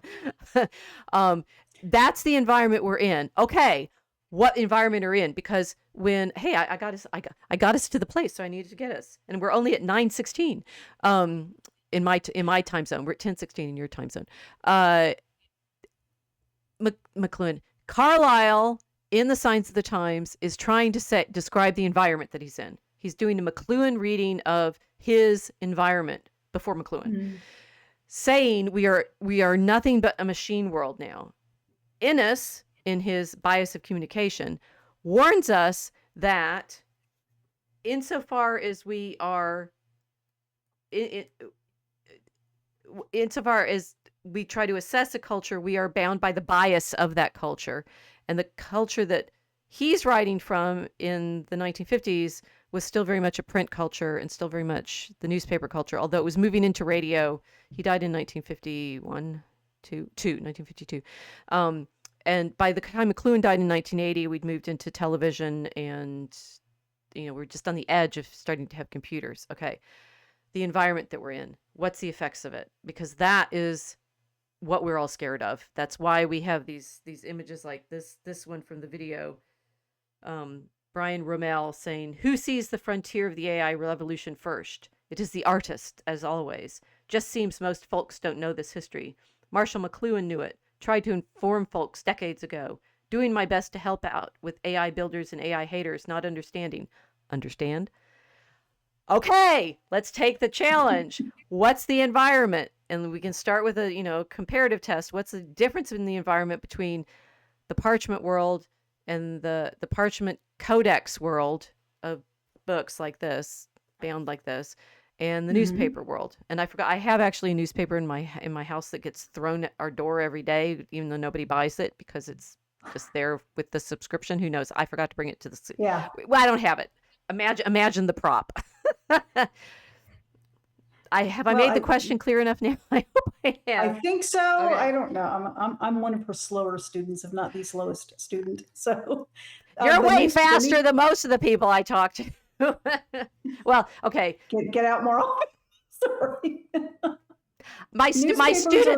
To be fair, my students pick it up pretty quickly. So, but I'm sure they do. I think it's that the newspapers and thus the information in them are disposable. Disposable information. That's a good start. How does that change your sense of what's okay? So the meta question here is: do we get stupider or smarter? And you have to find the trick in that. You have to find. I think we get more narrow focused, not stupider or smarter. I don't think it's a question of stupid or smart. I think it's a question of quality of information that you're getting. If it's disposable information, is the quality that good? Okay, hold the idea about quality, disposable. You're almost to recreating Innes's great insight. What kind of this is even worse than guessing the date on the picture. And the thing is, I was thinking about this week because Wednesday was a big day, right? Had got to fight with a dagger. I got to talk to the staff meeting about what I'm about to say, and then I got to teach, John Stuart Mill to my undergraduates. The parchment world, many people who are trained to do history of the modern world is completely invisible to them. They don't know how to study it. This has been a problem for me in my career because I live in the parchment world, a particular kind of quality of something. And when I wrote Marrying the Art of Prayer, book behind me somewhere, and I tried to show what it was like going out of the books of the manuscript books, the parchment books of prayer and liturgy into the world that I think they help people participate in, my colleagues got lost and said I wasn't doing history anymore. Because they didn't understand it. But what didn't they understand? And I didn't understand what they didn't understand because I'm like, isn't it clear? I showed you. But it's taken me, almost a decade to get to the point, thanks to everything we've been living through and talking about, to understand why they couldn't see what I was trying to show them. And I now understand it's because they are so of the moment, of the cultural moment, as historians who are used to writing particular kinds of books, who used newspapers and government archives and bureaucratic clerkly reports and that kind of information, which you just described as ephemeral. And Yes. you know, okay, what's the like what's the trick in my question about do we get smarter or stupider? And we're almost there. We're almost there. Do we get just tricking your question? And it's related to your colleagues' reaction to your work. Yes. Um, let me think about this for a second. Basically, if they didn't see it in a book that had been previously written, it didn't exist. So it's not really a study. That, yes. The idea. Yep. They start, well, they get, so remember how everybody freaked out in 2016 when Trump got elected? Mm-hmm. Remember exactly Well, not everybody, but yeah, what they were quite loud about it. The ones that were freaking out, what were they? There was something very particular I blogged about, so I was interested. He was like how he dealt with the news, right? And they were so mad at what he did. He leapfrogged them. Yeah, he absolutely. He went over their heads straight to the people. He didn't go through the filter. The filter that everybody else had been going through for 200 years. What was the filter? Newspapers. The newspapers. The MSM, as they called it. But the newspaper, literally, like in McLuhan terms, the newspapers. They were also partly of the television and the anchors and things like that. But they were my department had a meeting about it back in 2016, like the day after the election, and they were like really upset because they didn't know which newspaper they could trust. And but you never could. So. Well, as a medievalist, I was like, why is this even a question? None of them. You're historians. Why aren't you quizzing all of these sources of information? And I, in the blog post I wrote about fake news, I, took one history, William Newborough's history. William Newborough is acclaimed as the father of, modern history because he criticized Geoffrey of Monmouth for his King Arthur stories, right? And I took five stories from William and said, which of these would you believe? And of course, the criterion of believing, some of them are about, he has kids coming out of mounds that are all green, right? Or the dog that comes out of they're kind of Marvel stories. There's also reports of wars that are happening in Italy, and he's up in the north of England. And there's also the conversation that the Jews have in York Castle before they commit suicide, which he couldn't have witnessed. Right. And the level in one book, right, in one source, the kinds of information that are available in each of those categories. It's like, how are you going to decide? Because he's trustworthy as a historian, he's trustworthy in everything. And yet the propensity of, and Carlyle was writing at the beginning of, he was 100 years into the newspapers, but really at the top of the newspapers at the top of their power of creating public opinion by way of being the kind of media that could circulate and create the environment of this is what everybody knows. And then we have 2016, and because Trump used social media, although Obama thought he had, but Trump really did, social media instead of the newspapers, everybody was like, oh my gosh, we don't know what's real. Right. This is where the phrase misinformation kept coming in. Exactly. Yeah. Another thing you heard a lot in 2016, and I think that's finally calmed down now, thank goodness, because it was just really obnoxious. He's ignoring standards and norms. That exactly. Yeah. They're reacting to, and what's interesting about, our AI, it's like the Truth Stream video goes back in time back into the aughts, right? We've been feeling this change for decades now because of the kind, as soon as the internet comes in, maybe as a medievalist because of the way a lot of our sources are being, put online and made available in searchable databases and stuff like that. We're sort of weirdly avant-garde medievalists that we're used to having to think about this digital problem. But I've lost my thread. I can't remember where I was going. Oh, darn it. Stream went that away.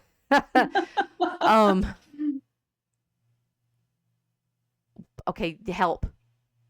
I'm trying to, but my head's, I was just thinking that how discombobulated they were. They were discombobulated in 2016 about everything changing overnight. the way I was when I tried to watch that video. Yes. Yes. It's like it felt like I said, being tossed around in an ocean. I couldn't do it. They did. I needed an anchor, and these people had their anchor. Right. It was their anchor, not yours and mine or anybody else. It was theirs. They owned it. It's the norm. It's the standard. We said so. It's the paper of record. You're not allowed to go anywhere else. We didn't vet him. I remember hearing that expression from one journalist too. Right. Yes. Actually, the first time I heard that was about Sarah Palin. We didn't vet her. Mm-hmm. It's like, and I thought, who are you? Nobody told you that was your job. Oh, maybe somebody did. Okay, maybe you told that to yourself. But the rest of the country were like, we don't need you. We'll make up our own minds. Exactly. About anybody. Exactly.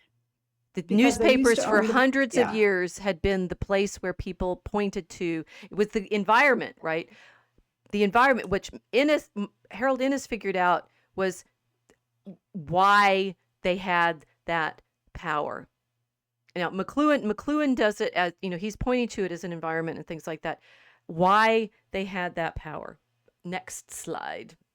This is a cuneiform tablet in the formerly Oriental Institute, now ISAC, at the University of Chicago. I will. Oh, I cool. picked. You guys have cool things. Well, yes, we do. I picked this one because of the text, or at least some of it. I think this is partially transcribed. The whole thing has more. I, the king, was a hero already in the womb. I, Shulgi, was born to be a mighty man. I am a fierce-looking lion, begotten by a dragon. I rushed forth like a fierce lion. I galloped like an ass in the desert. With my heart full of joy, I ran onward. Oh my gosh, doesn't that sound a little familiar? It sounds like rap, actually. Not what I was thinking, but no, two things. One, when I first saw it, I said, I know it's not the Epic of Gilgamesh, but it's kind of written in the same style of self-promotion, right? Which was popular for rulers back then. And it wasn't, I had to look it up. It was very interesting. But yeah, it sounds like the adage, the bravado almost sounds like this is something a rapper would sing if you were, 5,000 years old. A rapper, no, that's fascinating that you say that, because it's oral, right? You feel the oral. You can hear it. Culture behind what they're saying, and okay, so this thing still exists, right? It's thousands of years old. Mm-hmm.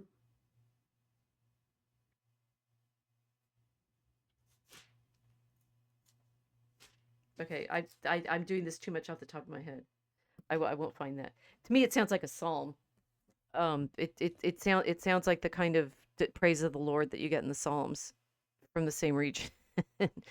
So good. Actually, I immediately thought of the Epic of Gilgamesh when I read it, but I can see the lion image certainly. Right, it does sound like the Old Testament. Yeah.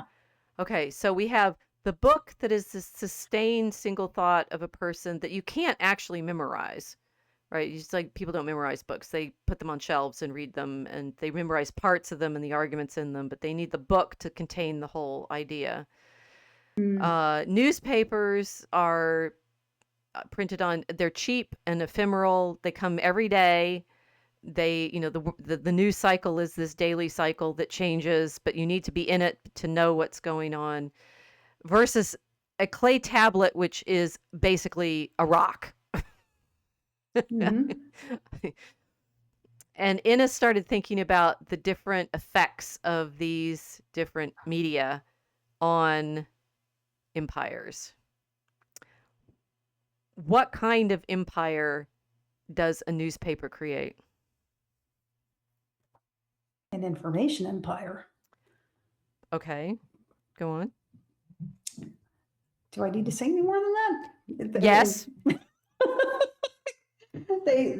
I can make you do all the reading, or I can just quiz you until you figure it out by yourself, and then you don't have to do a reading. Struggle. Yeah, I mean, they created an information empire. They have cornered the market on truth. What is truth? Good question. Truth is whatever they say it is. It's a circular argument. Yes. Right. Exactly. That was my question. Are we going to get stupider or smarter? It's a trick question. It's not the question. The question is what counts as knowledge. Mm-hmm. Right. And then when Innes is saying that, I'm suddenly like, oh my gosh, the right. The different medium, and this McLuhan was getting it from Innes, and it all will sound somewhat familiar. But here we'll show you a mosque and a radio tower just to help this meditation here. So I enjoyed this juxtaposition of the radio. It's like your screen, the Muezzin sing from, well, actually they broadcast, but the towers are for the oral, come to prayer, right? Yeah. And the radio towers now are for the Wi-Fi I and think it's a cell tower. cell tower. It's in Yeah. Bahrain, yeah. um, that the kind of thing that counts as knowledge is tied to the medium in which it is carried. So, and this was Harold Innes's huge insight. He doesn't get quoted as much as McLuhan, so we're adding him to the stream now, right? What Innes realized was some empires are in time. They use media that are very, very durable, like stone. I think the cuneiform tablets are a curious problem for him because they okay, so he had the chart. Here's a chart. With durable media, stone, clay, and parchment, you have they're heavy, right? So you can't carry these tablets around, right? They're not something you stick in a pocket and carry around. It's like archives. Biased towards time, duration, oral tradition, which is why your insight to think it sounds like rap is accurate. Continuity, poetry, religious government, language, spiritualism, communal man, the ear, the land, decentralization, and hierarchy. So that's all of those things fit with the cuneiform. Like it's poetry, it's religious, it's communal. They're all empires like this with durable meaning. This holds for parchment too, because the parchment is literally animals. That's true. Yeah. It's in order to be the guy sitting there making that monastic It's a continuity of life. It's continuity of life. You need a lot of animals to make a single parchment book, so you need to live in a place where there's a lot of animals. You can't mass produce them any more than the animals can produce, right? So it's very poignant. I mean, it's a living animal, and you put the ideas on it, and they're like living ideas. They're not going to go away. You don't put gossip on it. Right. And what I was trying to describe for my colleagues was something that was written on parchment. It was prayer. It was temporally. I just realizing this. One of the things they were most upset by was this argument that I made that the prayer tradition that I could see in the 13th century in Europe had elements in it of all of this, right? It's oral because you're saying it out loud because it's prayer, right? You're reading these prayers in the liturgy. It went back in time to basically the time when that cuneiform tablet came, right? It's back into, and my medievalist colleagues, because we're all in the present now and we're used to books on paper and newspapers, they were like, but nobody would know that. You couldn't know that in the 13th century what the lady of the temple was like in 300 BC. That's impossible. And I'm like, but I can show you it's still there. They're completely consistent with their imagery. There's this very consistent repertoire of images that they're using over and over and over again, that they've been using these liturgical texts for 1,000 years at least, from at least the Council of Ephesus, and we know that they were using it before that too. It's still there, right? And it it's still there in the documents of the dogma of the Immaculate Conception and the Assumption now. It's time. It's an empire that endures through time. It's hierarchical, decentralized, oral, poetic, all of these things, right? So that media, newspaper. Whoops. So if this durable media controls time, what does the non-durable media? Papyrus, paper, electronic. There's only two choices. One's time. Place. Yes, space. I guess. Which it's like the newspapers can travel, right? And you send them out on railroads Yeah. and ship them around. And I even get one, even though I don't even pay for it. Light, bias towards space, written, discontinuous, right? Nobody remembers anything from day to day, because why would you? News, it's focused on the secular and the military government, armed forces, materialism, individualism. Excuse me, the I, the C. I thought that was interesting, right? It's like the parchment based, the stone and parchment is land based, and the papyrus paper is sea based. Centralization and democracy. All, it's like, so this I find interesting. It's like, so where does the AI fit now in our Well, what environment are we going space, to be yeah. in, given these insights of effect between time and space, and there's I do understand now why I was having so much trouble helping my colleagues see a parchment based practice and culture. What I want to understand now is what's going to happen to us now when we're in this AI environment, this computer environment. Well, I'd see it as disposable as well. Those ones and O's are disposable. Let's see what the chat's saying. John's saying, if it's printed on that waste paper, it must be true. Not that stone makes it true, just heavier. Pun intended. John Abrisi saying, apparently Trump doesn't read books, and he's a pretty smart guy. Yeah, so I mean, the book learning is a particular kind of understanding. I was thinking about this with the parchment book. You read it over and over and over and over again. You don't get new information from it. You pray with it over and over and over again You mull it over. Through time, it stays with you. It becomes part of you. This is what I tried to show in Marrying the Art of Prayer. It's like how that once you've said this over and over and over again for years, it becomes the architecture of your understanding, and you can just access it and connect it to things. And it's not novel information. It's grounding information. Mm-hmm.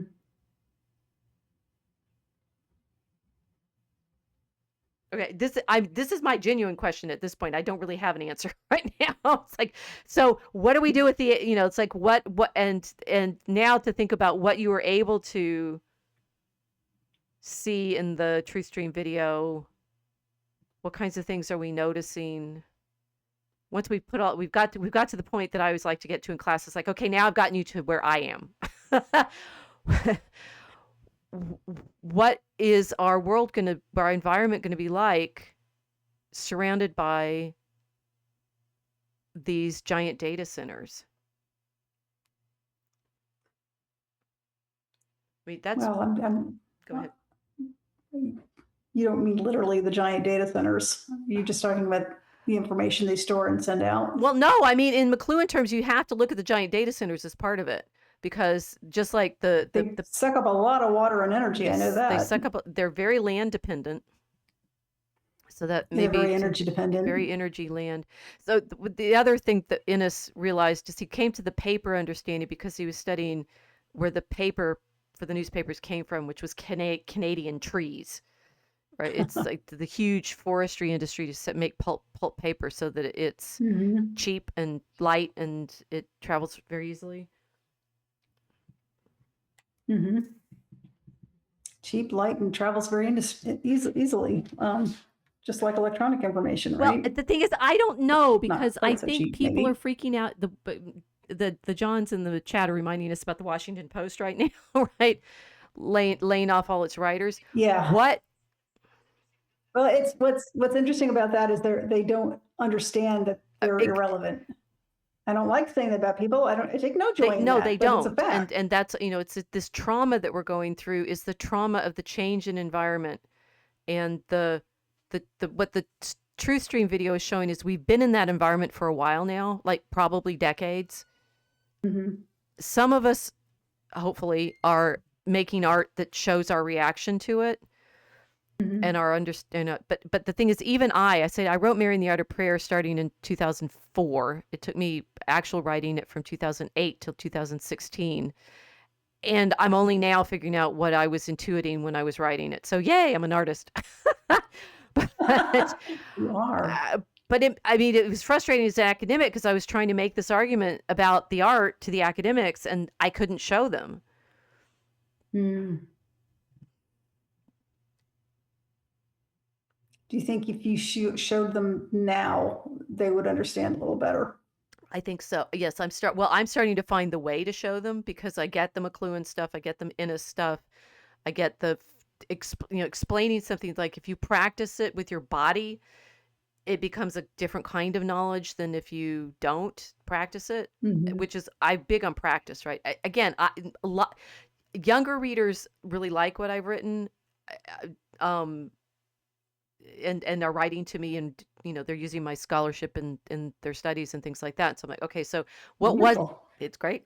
What was it that I wasn't able to explain 9 years ago or 8 years ago that is now available to me because of the transformation we've been through, but also, it's like because of our poetry writing, I now can show you. I know that all of the poetry we've written, you and me and the rest of our group, has shown me a truth about the environment that we're in now that I couldn't have had access to otherwise. Yeah, well, you mentioned this before and recently that we're actually going back to a medieval way of thinking because of the way the information is spreading orally. Therefore, They can therefore, understand it. maybe, maybe. So when we talked with Mark Stallman, right, it's like the digital retrieves the medieval, still Mhm. trying to wrestle with this. Okay, what is it going to look like then? And I had this little meditation on, and this I think, okay, so when the media changes, what counts as knowledge changes. What counts as um not just what counts as knowledge changes. So if it blah, blah, blah, we got tangled up. Um what is also a problem is the different media jam up against each other, right? It's all I can do to get you to think about this book in a video is wave it at you constantly, right? There's a book here, read it, right? Um, even and I could sit down and audiobook it to you or something like that, but there's another kind of understanding that's happening because of our conversation, because it's oral, Mhm. because it's, I mean, we're not in person right now. Whole other layers of understanding and understanding take place when it's oral. But, and then I was meditating on this in mass. Um, one of the interesting things that happens with the print revolution, with the debates between the Protestants and the Catholics, is of course the Protestants are accusing the Catholics of like making stuff up, right? How They still do. oh yeah, they still do. And remember what the Catholic defense of it always is? What they say in the 16th century is and they literally say this at Trent, it's part of the oral tradition. Mhm. And print world people go, well, ha ha ha ha ha, you can just make that up and it's not really real. And then you're sitting at mass and you're going, I know that there's knowledge here that's not accessible in print. Right. But people also take that to mean they think that when the Catholics respond that way, they think that print's not important. But that's not the case either. It's just not the only thing. Well, okay, this is the bias of the literate. I think specifically that answer is the bias of the printed text, which is why It is. you end up with the debates that you do in the early modern and modern period about truth.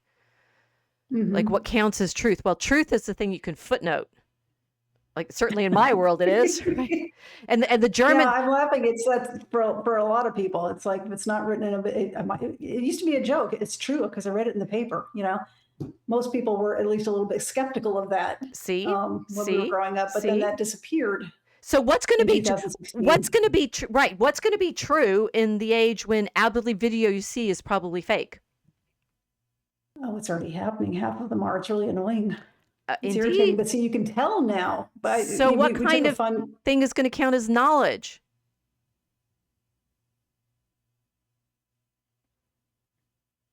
What kind of thing is going to count as knowledge?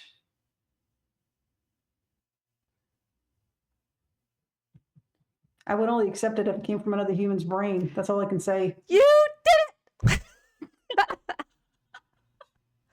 What That's did I it. do? You figured it out. It's only going to be if it's oral, Yeah. right? And I'm like, Oral and in person. oral and in person. What's the mass? Remember my big Protestant freak out about why do I have to be there? Actually, I wanted to be there. Why do you have to go to mass? Right? You have to be Well, because there. we're not purely spiritual beings. We're physical beings too. We're both. We're not angels. We're people. We have a soul and a body. But it We repeats need to every be week. there. It's the same well, mostly it's like you don't get new information there. Do you have to go to No, mass you to don't. get information? That's why It's not Protestants about information. That's it. Yeah. see? That's why Yeah. Protestants think we need to go because you get new information, right? You're going to get a speech. Right. Right. You get a big sermon. You get it, and some people get hours long sermons. Even today, not just the Puritans of old, but that's a big thing. Right. But you have Somebody's to a good preacher. You go to a church because they're a good preacher. Yes, exactly, right. And I think that when I presented this, not this part of the argument, but some of this to my colleagues on Wednesday, they were like, well, but there are variants within a medium, right? It's like you can say, well, printing also okay, we'll deal with that, right? But let's just get the idea out there that if we are in a context in which, and this is back to my primary notes, right? So what is true? One, if you can't prove it because it was cited in the newspaper, which you shouldn't have believed anyway, right? You can't prove it because you saw a video of it because, they're all fake. I found that interesting in the truth stream, right? That they've got all these politicians and people talking and they're all doing interviews and stuff like that. It's like all of this could be, who knows, right? How are you actually going to know anything's true in an age when the computers can generate whatever they like? We took a fun test on YouTube. My family and I are watching it, and they have a lot of fun quizzes and things like that on it. One is, can you tell if this is AI or not? And we got half wrong. I was shocked. It's improving so fast. It's shocking.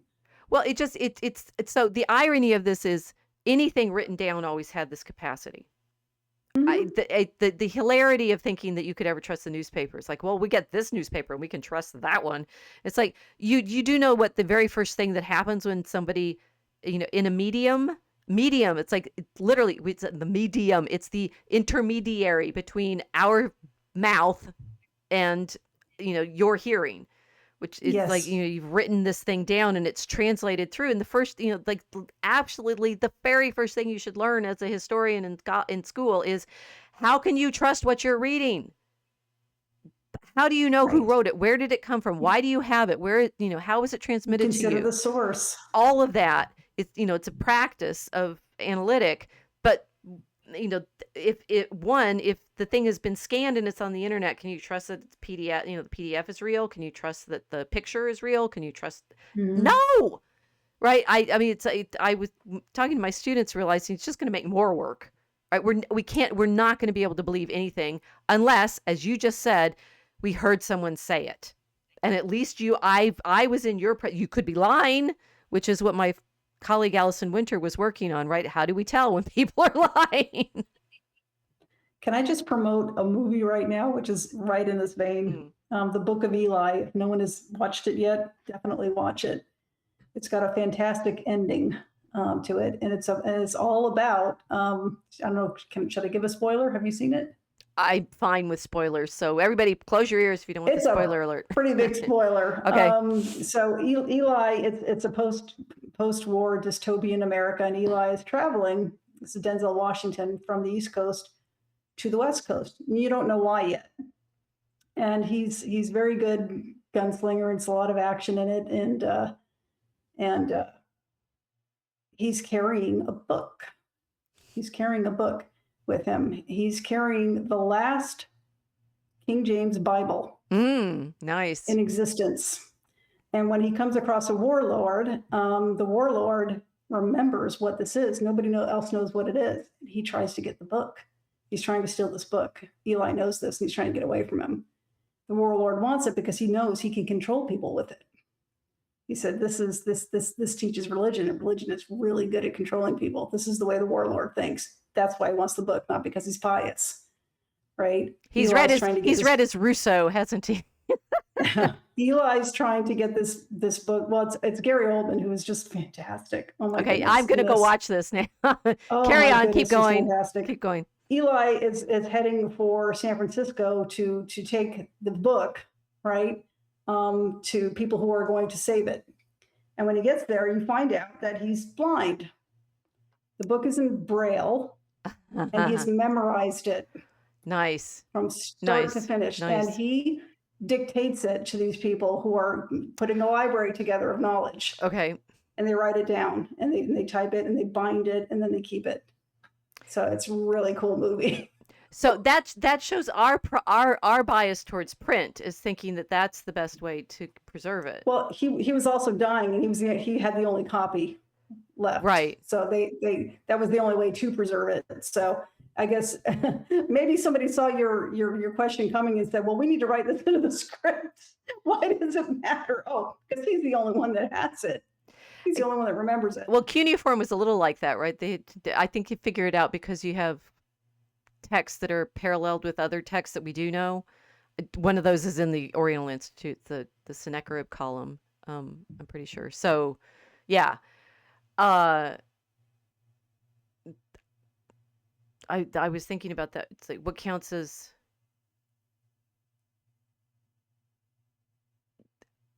it's okay. So here we have Gregory the Great. And the movie that you're talking about, it's a very similar sort of thing because it's what I was thinking when you were saying. It's like, why would the warlord wants it because he thinks he can read it. Why did we think the warlord can read? But there were still survivors around, but right. Yeah, it only works if the book if there's already some sense that books have that ability to contain stuff, right? Like words.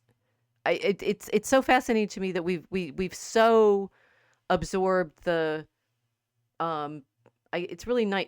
It's you need to be able to read to pray. Yes, you need to be able to read the newspapers. You need to be able to read to go through public school and become a factory worker. The different uses. No, the different uses of literacy have been promoted at different times. Oh, I see. Okay. For different reasons, but the sort of claim that the thing that these squiggly things is what comes out of my mouth. Right. Yeah. The reason you want to learn to read is you want to test whether or not you agree with the person sitting there going, I can read this and it comes out of my mouth. And that's so interesting. Yeah. There's in India there, and I can't remember the languages. I just read this. They can speak to each other. They speak the same dialect, but their written language is different. Oh, yeah. Yeah, that was fascinating. So they can't read each other's script, but they can communicate easily. So taking someone on trust that when I say I'm reading this book and this is what it contains, and the whole claim that's like I have this magic book and that I'm going to convert you to anything because of what I'm telling you is an interest. I mean, and it's the Bible. It's the King James Bible, right? Right. Yeah. So, what do you do if the people you're talking to haven't read any of the books that you've read? You mean this, as in the case of Eli, as an example? They just have to believe him that that's what's in it. Well, so some of it's always like, what counts as knowledge, and going back to the New Polity guys talking about how a book is a particular kind of engagement with another person's mind, and we in academia spend a lot of our time reading books so that we can have that conversation across all. But if I'm trying to talk to you and you've read none of the books that I've read, how well are we going to do? How am I going to help you see what I see? There's a hint there.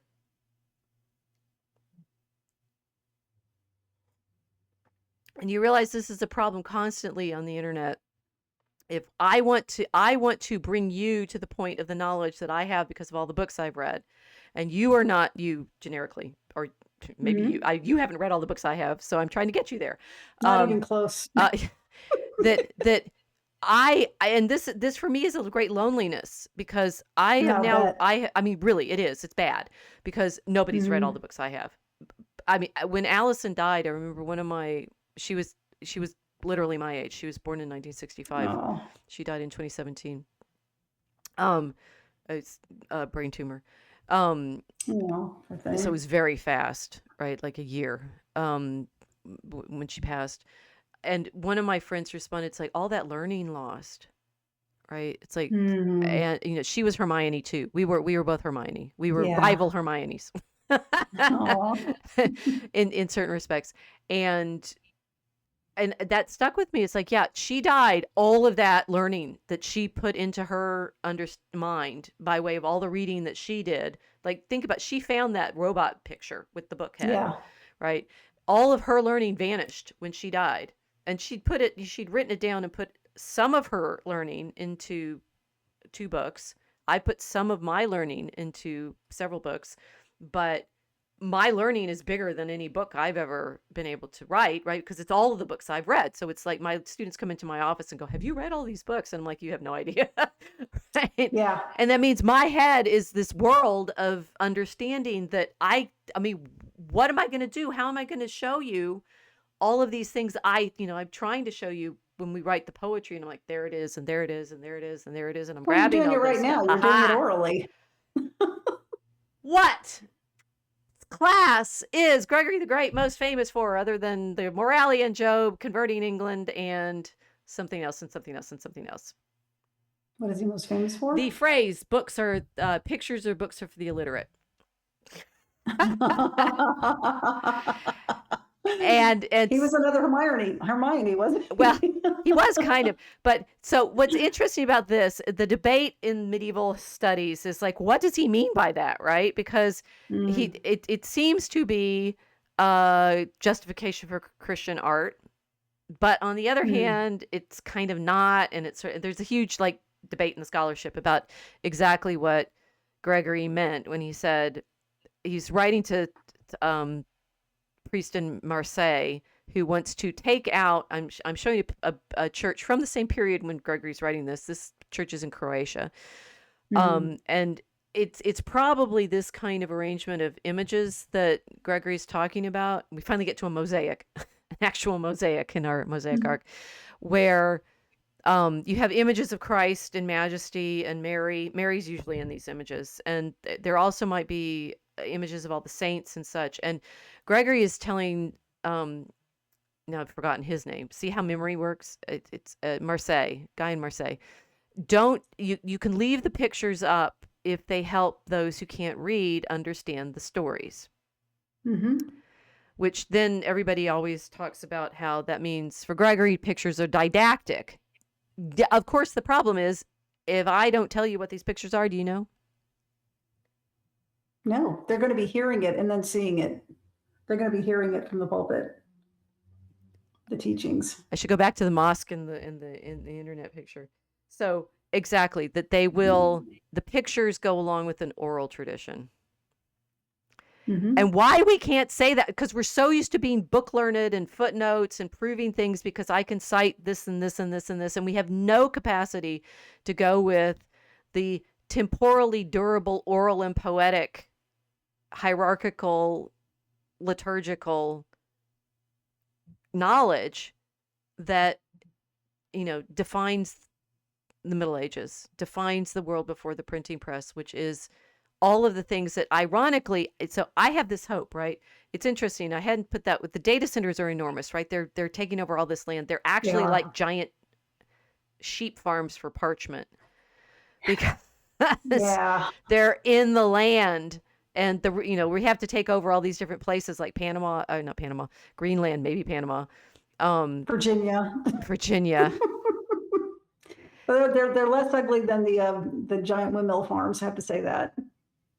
it would be nice. I mean, sheep take a lot of feeding and stuff like that. Here, I'll show you here the book that's made in Bede's monastery after Gregory, since they get converted to Roman Christianity, and Bede's monastery in Northumbria is so dedicated to the Pope that they make this book to send to him, and it weighs 75 pounds, and Oh, and oh is yeah, that is one. the Stunning. it's the oldest complete codex Vulgate, called the Codex Amiatinus, which beautifully enough opens with the picture of Ezra with his bookcase. So it's a book referring to itself as a book of books, right? So it's like a whole library of books in this one. It's like the internet.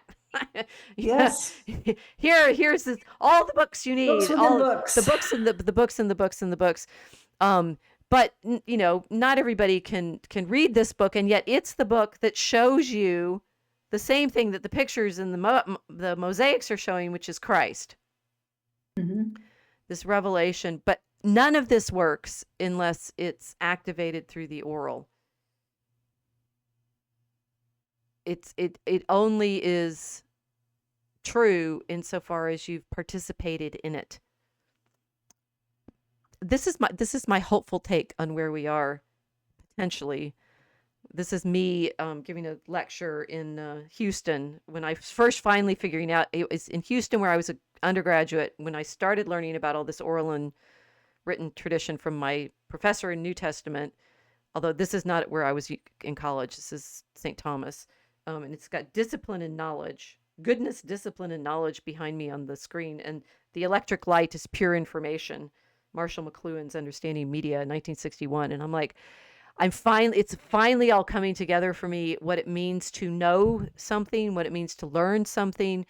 And most of my knowledge up to this point, when I've started figuring out how to translate it into writing so that maybe my colleagues can hear me because I'm putting it into media that they can get, is that it only traveled because of all of these like oral connections that I had with my teacher. Werner Kelber studied with Walter Ong, who studied with Marshall McLuhan, who studied with Harold Innis. I'm in the That's tradition. cool. Yeah. Talk about the oral 6 degrees of tradition. separation. Right? I'm in this oral tradition Yeah. that I have this knowledge from. And the problem with the internet. Okay, so I think, okay, so there's two layers that I think. What is truth? It's only going to be if we actually talk to each other. We're only going to actually trust stuff that we hear in person and have been there, like eyewitnesses. Yeah. What counts as knowledge, I don't, it's like I don't know quite yet, because I think the Truth Stream video excerpt with the McLuhan part said poetry. So we know that this is true because of our book. Mm-hmm. I've got to learn where the camera is. There it is. Right? Our book. Yeah. And yeah, okay. That's all my pieces. What do you think? Are we in a happy world? Are we in a happy world or a sad world? Are we in a horrifying world, in a mechanical world where it's going to sweep away all knowledge and make us all mechanical? Are we in something else, right? And by the end of the True Steam video, I was pretty depressed. I was like, they're going to take, it's going to take all of our knowledge. It's going to wipe us out. The robots are going to replace us. And then I think, okay, one, vaticination is a temptation. We learned that from Carlyle. If we're going to sit around doing Signs of the Times and saying how everything's doomed, yeah, get in line. Yeah. Yes. Doom scrollers have been around for a very long time. There's some in this book, right? Yes. Isn't one of them called Lamentations? Doom scrolling goes with writing. Maybe that's all. It's like doom scrolling is what you do with writing, and it's like with the oral world. I mean, that's the living world. It's entirely possible that we're going to end up in a more embodied oral moment than we are in a everybody disconnected dystopian, nobody talking to each other anymore, because we literally won't be able to trust anything we see in the videos. Yeah. It's like it's undone the trustworthiness, not only of the newspapers, But we know not to trust the videos. We're not going to be able to trust the videos. So we're only going to be able to trust what we actually ourselves participated in. It's going to make everything very local, very, very oral, very embodied.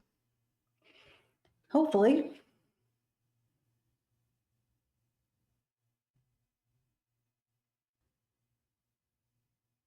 So John Mayer's saying, it's nice to be able to share the knowledge, but the knowledge needs to be true. What is truth? Right? This is, it's interesting that we started with the image that Allison found, and what she was worrying about before she died was truth. How do you tell? How do you tell who's, she did her first work on hypnotism, Victorian hypnotism. And so convincing people of things that weren't real, that magnetic sleep. Yeah. It's work. Finding truth is it's work. Yeah, it's something you have to think about. But what is going to? It's like, do you understand what counts as truth? What counts? I mean, this is Christ, right? Oh yes, here we go. The Mass. How about that? We'll know that's true. I do, but not everybody accepts that yet. You have to go. You have to fill up. The what is truth? What counts as truth? I think is where did I go with this in my notes? Well, an oral culture of images, which is interesting. It's like the reason Gregory said that the pictures were the books of the illiterate is you could point people to things that were conceptually available. And once since I use pictures in my teaching constantly, right? It's like I can't get you there, but I can show you a picture. Okay, now we're there, right? It's like it's the reason the internet likes images is it's very rapid, right? That truth stream video has words, but they have no commentary themselves. It's just all of these images they put together. And yeah, the understanding comes, and I think the New Polity guys said this, real understanding comes from a conversation with with people, right? You can see that too, because yep. If you try to have a discussion on text, it doesn't work very well. And then you do what we're doing, works a little better. But if we're in the same room and we're using our entire bodies to talk, and you've got body language, that's the best. That's the highest form of communication, is right in person with people. Exactly. So, thanks to the fact that we can't trust the internet, we're going to be better at going back and being in the world. Hopefully. Incarnate. Well, I don't know. Jesus Christ is the truth and the way. Well, yes, we agree. Yes. Truth is a person. Actually, that's really well said. Truth is a person. Truth is a person. We are, and the irony in all of this. Okay, here's a nice way to tie this all together. I first learned to start thinking about this in a course on the Gospels, on the New Testament. What McLuhan understood was that when you say the medium is the message, what you're actually pointing to ultimately is the Word became flesh. We've just proved that again. That's the nice. The truth is in the moment. And in this image, this is Saint Bridget of Sweden at Mass, right? And the priest is consecrating the host, and there's it's an image that I saw this book, and this is my photo. So I saw this book in person at the Getty Museum, the Lumen Getty exhibit nice. that we talked about. Los Angeles? Yes, in Los Angeles. Yeah. That the priest he's consecrating the host, and you see a little image of the flames and the reality of the transubstantiation. It's a baby, right? And Bridget in her contemplation at Mass is receiving illumination from Christ and Mary in heaven, right? And it's that incarnational reality that is the ultimate truth.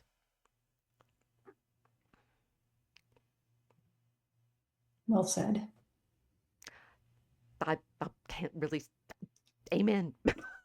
Thanks be to God. Can't top that. Sorry. Anyway, that's that.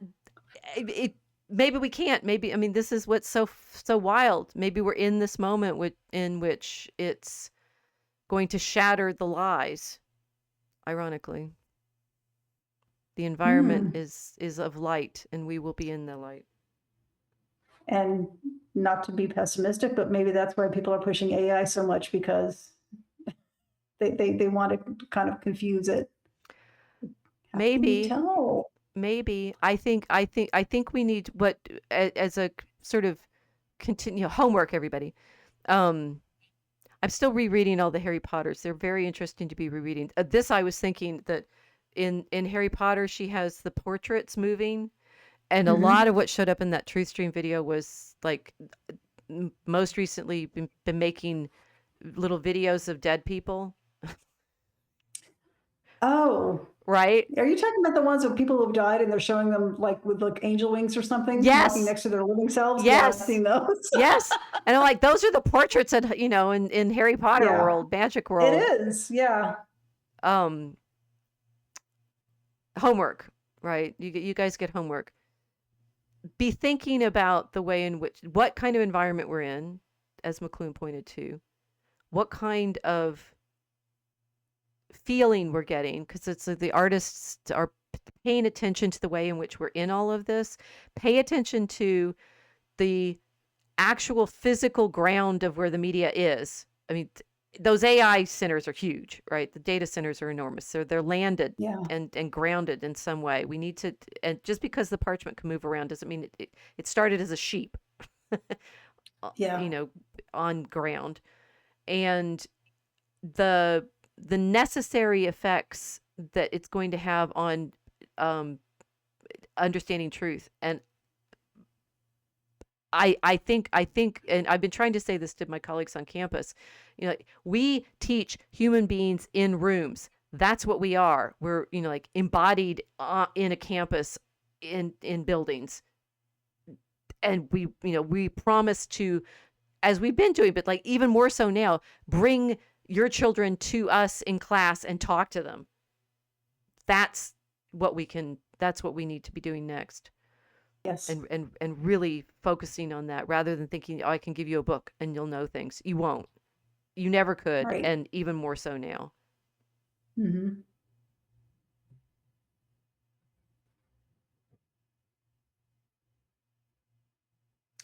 Okay. Right. That's all I have. Okay. I'm happy For to end now. feeling hopeful rather than depressed, right? Because the AI, I mean, you can end up like Carlisle and just, you know, we're all mechanical, but maybe not. Maybe not. Maybe we're in the moment where the light is going to be available to people again. Good thought. Okay, I'll let you go. Night, everybody. Night.